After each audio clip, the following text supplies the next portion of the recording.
Bismillahirrahmanirrahim.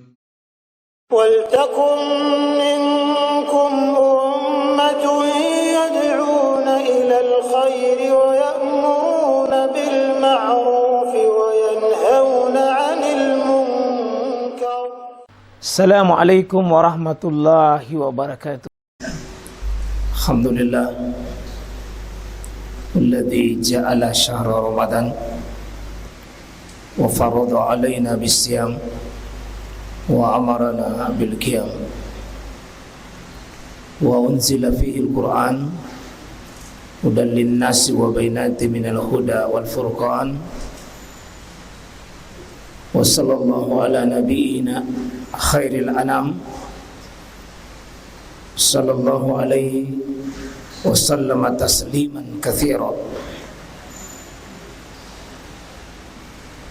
Alhamdulillah, Senin depan insyaallah kita sudah menikmati, mencicipi, sudah bergembira dan sudah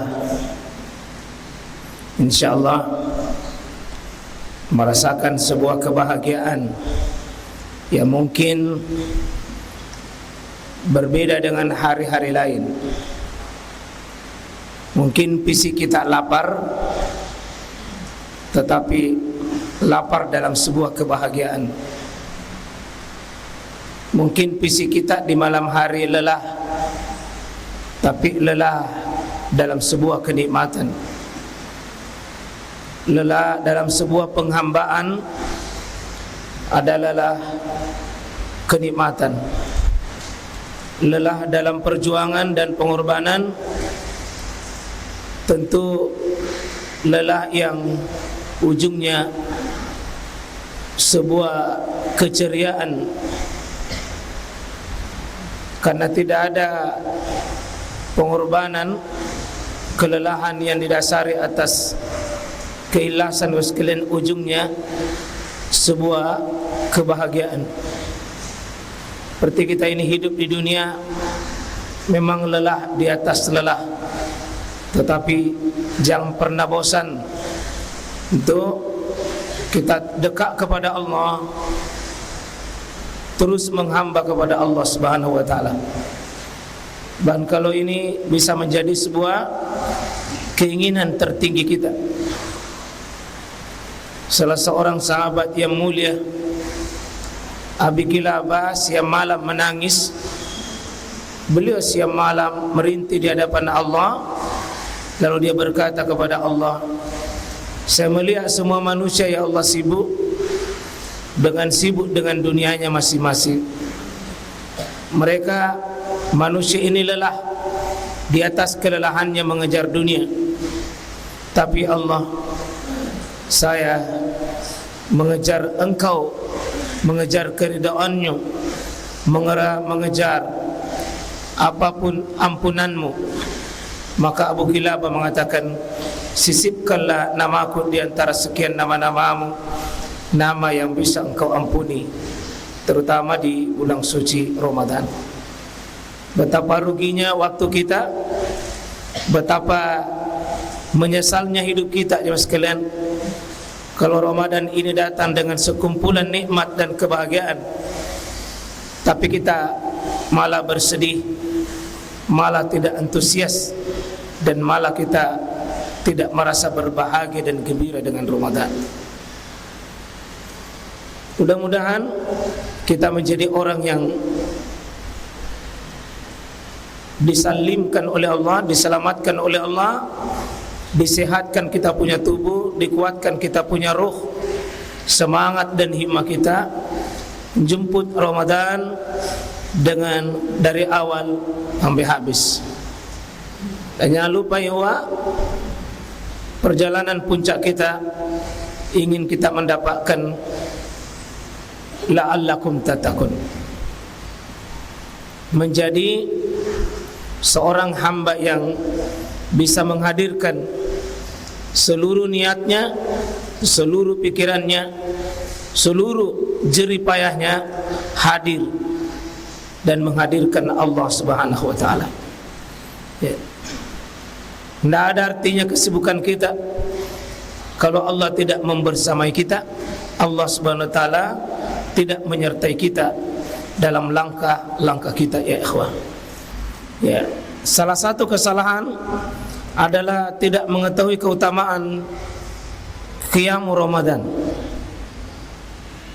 atau qiyamul lail atau salatul lail atau salatul tahajud atau salatul witir atau salatul tarawih. Ya, ada 6 namanya ini. 2 dari langsung Allah memberi nama, 3 Nabi memberi nama, dan 1 ulama yang memberi nama. 2 dari Quran, itu Qiyamul Lail. Ya ayyuhal muzammil qumil lail wa minal lail fatahajjat, tahajud. Kemudian Nabi sebut ini man qama ramadana, jadi qama Ramadan atau qiyamul Ramadan. Ya, saya lebih nikmat kalau ini rasanya karena langsung Nabi katakan man qama ramadana, qiyamul Ramadan. Jadi jamaah kita di malam hari itu saya lebih nikmat rasanya kalau jamaah qiyamul Ramadan. Ada dalam hadis salatul lail masna, tapi itu umum. Semua salat yang dilakukan malam itu namanya salatul lail. Tapi kalau di bulan Ramadan namanya qiyamul Ramadan. Ya. Lalu Nabi menyebut yang lain namanya salatul witr. Ija'alu akhira salatikum bil laili witran. 3 nama ini dari Nabi. Lalu ada 1 namanya tarawih, bukan dari Allah, bukan dari Nabi, sebuah istilah yang cukup populer yang maknanya istirahat. Karena Nabi dulu, menurut informasi dari Aisyah mengamati salatnya Nabi, bahwa arba'an di saat arba'an ini bisa zahirnya betul-betul 4 baru salam. Bisa juga makna informasi Aisyah arba'an setiap 4 itu Nabi istirahat. Disitulah tarawihnya. Kenapa dia tarawih? Karena fala tas'al an husnihinna wa tulihinna. Jangan engkau tanya Nabi itu yang 4 yang maka Rasulullah yazidu Ramadan au fi ghairi Ramadan ala 11, tidak lebih dari 11. Tapi memang 11, tidak lebih dari 11 kata Aisyah. Ini Aisyah bilang, bukan Nabi, pengamatannya Aisyah. Memang betul tidak lebih dari 11, tapi 2 sifatnya Nabi itu di malam hari. Fala tas'al an husni, berarti itu makninanya. Wa tulihinna, berarti panjangnya. Ya. Berarti di 4 itu Nabi lakukan tapi istirahat. Karena tuli wa husni, panjang dan tumanina.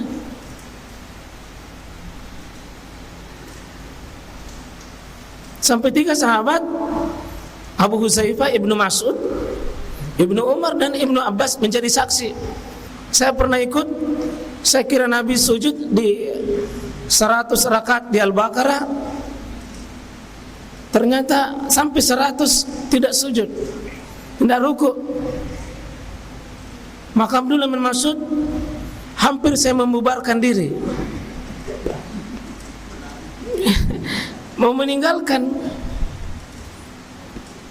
Saya karena sudah terlanjur masuk,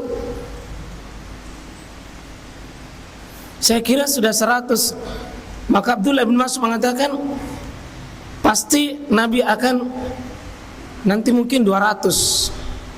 Ternyata juga belum. Maka kesimpulan pasti akhir surah Al-Baqarah, pasti ruku. Ternyata Nabi lanjut surah An-Nisa. Tambah kuat semangatnya mau melarikan diri. Demikian juga Abdullah bin Abbas. Demikian juga Abu Huzaifah. Jadi kadang-kadang Nabi itu melakukan berjamaah dengan para sahabat ini. Ya. Kesimpulannya selesai juga An-Nisa, belum. Dia mundur sedikit ke Ali Imran 176 ayat baru ruku. Jadi 286 tambah 200 berarti sudah 586. Tambah 176 berarti berapa ya? Banyak juga. Itulah tulihinna. Bagaimana tuh makninanya? Terasa di kalangan para sahabat seperti Nabi itu membaca subhana rabbil a'la seperti 10 kali paling kurang. Itu hadirkan coba. Subhana rabbil a'la itu boleh dibaca 3 kali, bahkan 1 kali, tapi merasakannya itu seperti 10 kali. Jadi subhana rabbil azim boleh berhenti, mulutnya berhenti, hatinya hadir. Jadi kadang bacaan di mulut pendek, tapi penghayatan di hati itu panjang. Itu husnihinna. 11 Pak. Sampai ada riwayat para sahabat yang ikut tarawih, dia kira Nabi lupa makan sahur. Karena sudah menjelang sahur belum berhenti.